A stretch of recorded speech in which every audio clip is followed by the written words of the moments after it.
He also tempted Jesus to do the same. But unlike Adam and Eve, Jesus stood on the Word of God and confronted Satan with the Word of God. This fact is found in Genesis 3, verse 1 to 6, and in Matthew 4, verse 1 to 11. Another picture of Satan is that he is known as the Leviathan in Job 41, verse 1 to 34. In verse 34, in the same text, he is known as the king of the sons of pride. Second question: who is the Antichrist? There are 2 points that are in relation to understanding the Antichrist and what he does in the life of not just a human being, but also in the world in general. First is the spirit of the Antichrist. Think of spirit in this case to mean the character and source. This spirit is seen in 1 John 2, verse 18 to 27. To be a spirit that does not even point to the Spirit of God, in fact, it denies Jesus. It denies the ability that Jesus has to change the life of those who believe in Jesus Christ. As a result, it denies the fatherhood of Yahweh.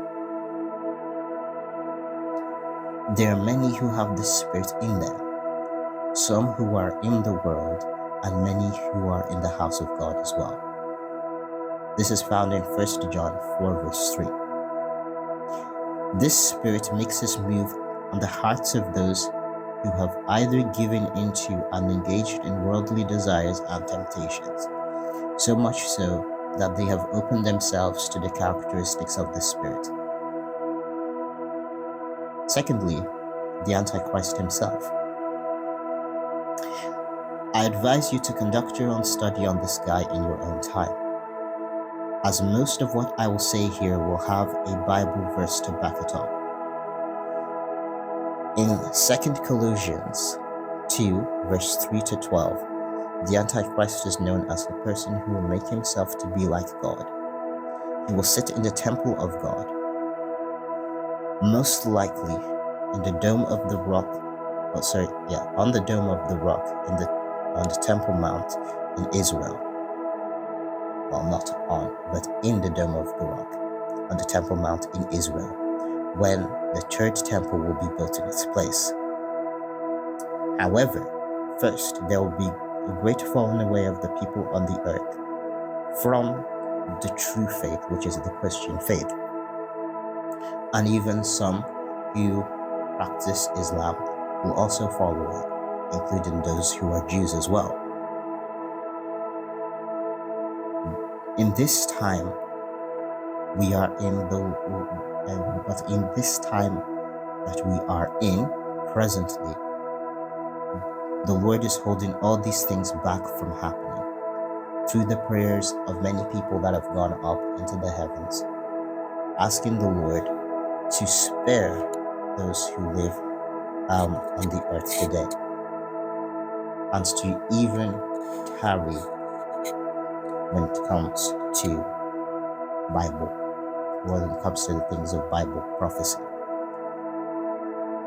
When the Antichrist comes, he will come with a host of Satan's powers, performing wonders and signs that are in direct contradiction to Yahweh, and he will even defile not just his temple by his presence alone, but will also defile it by boastful speech, to the point where he will persecute the church, as well as the Jews who will be on the earth at that time.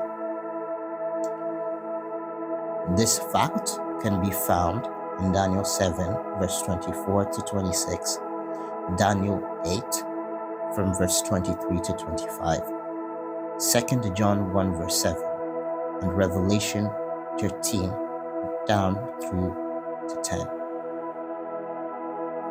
Revelation 13, actually from verse 1 to 10. Another point to consider is where he will come from. This man will come from the desert in Matthew 24, verse 26, we see that the word desert there is Aramos, meaning desert. This desert is, in my opinion, is a physical place that is southeast geographically from Palestine, which is Mecca. To know more about this figure, also known as the Antichrist, check in Daniel 11, chapter 11, verse 14 to 45 for more info on this character. But anyway, without further ado, let's continue with this study. Who is the false prophet? The false prophet is the one who will make all who dwell on the earth to worship the Antichrist. This person will even go as far as to make what we know in our generation as not a spiritual but a virtual reality image and experience to deal with those who don't worship him. This image will literally be made of the Antichrist himself and will be animated by the false prophet. The reason why this guy is called the false prophet is because he uses schemes that are centered around surveillance, like the branding of human beings by microchip, like in the text of Revelation 13, verse 11 to 18, where he forces the inhabitants of the world to take the mark of the beast. Now, microchip in this case can be something that is similar, like graphite dust that is injected into humans just to keep track of what they're doing and just to make it a seamless process. I don't know why they would do it, but you can check on YouTube about it yourself. And it is a really interesting thing to research about. But let's come into the more personal aspect as to how a lot of strange stuff, especially on the earth today, is happening and where those things come from, which is, in my opinion, the demonic. Which brings me to the second last question. Where do demons come from? According to Bible scholars, time can be separated into three segments of eternity. Eternity past, what happened in the realm of the heavens or in the realm of the spirit before we got here. Eternity present, what happens on the earth and also in the spirit while we are here. And eternity future, or the eternity to come. What has been set in motion by the Lord to happen in the future. Demons in question come from a similar place, but they come at different parts of the timeline. You see, demons are descendants of fallen angels. Majority of them have their start in heaven. All demons start their descent from rebellion against God. For example, according to Psalm 82, most of the demons that we know of today were once trusted with the position of being a part of God's divine counsel in eternity past and present. Most demons that we know of have been mentioned in mythology over time of all the world's mythology. And they have also taken their names from people who are also demonically inspired to twist their original names to make them somewhat to be of nice and relatable characters. But dear friends, the truth that I might uncover for you, the truth that I might show you, might scar you mentally. In Genesis 6, verse 1 to 7, we see a situation where the population of the earth began to multiply. The angels in the heavens that seen the daughters that were born on the earth were beautiful. And this lust made the angels, lust, L-U-S-T, made the angels to leave the heavens and to go down into the earth to have sexual intercourse with these women and to teach them most of the forbidden arts that we know today, especially in the New Age, like the burning of sage, the using of crystals to tell the future, as well as the smoking of weed and illicit drugs. It goes even crazier and even further down into the thing. The Book of Enoch is one of the apocryphal books that I've revisited on this topic. Mentions in depth the quote that is found in chapter 3 of the Book of Enoch, and it starts off mentioning it from verse 1 all the way down through verse 13. And it doesn't even stop there. The whole chapter basically talks about what happens to these beings. Most of the traditions that we know today stem from these encounters alone. The witchcraft that we know of today, as well as the taking of illicit drugs, come from that encounter. This is what happens when you cross the bounds of what the Lord has set for you in general, and draw trust out of the light of His presence into the darkness of your own wisdom, never to see Him again, unless He, by His grace and love towards you, chooses to intervene. This is found in 2 Peter 2, verse 4 down through 22. These are the same ones that will come at the end of the age out of the Euphrates and the Tigris River to torment and to wreak havoc in the earth again, in Revelation 9, verse 1 to 11. Another possible theory, however, is that the bodies of the giants, who were descendants of this union, were bodies who were dismembered in the flood, but their spirits still roam on the earth today. But I think what is more plausible is that these demons, for one reason or another, only God knows, joined Satan in his rebellion and fell with him to the second heaven, only to restart the whole thing again.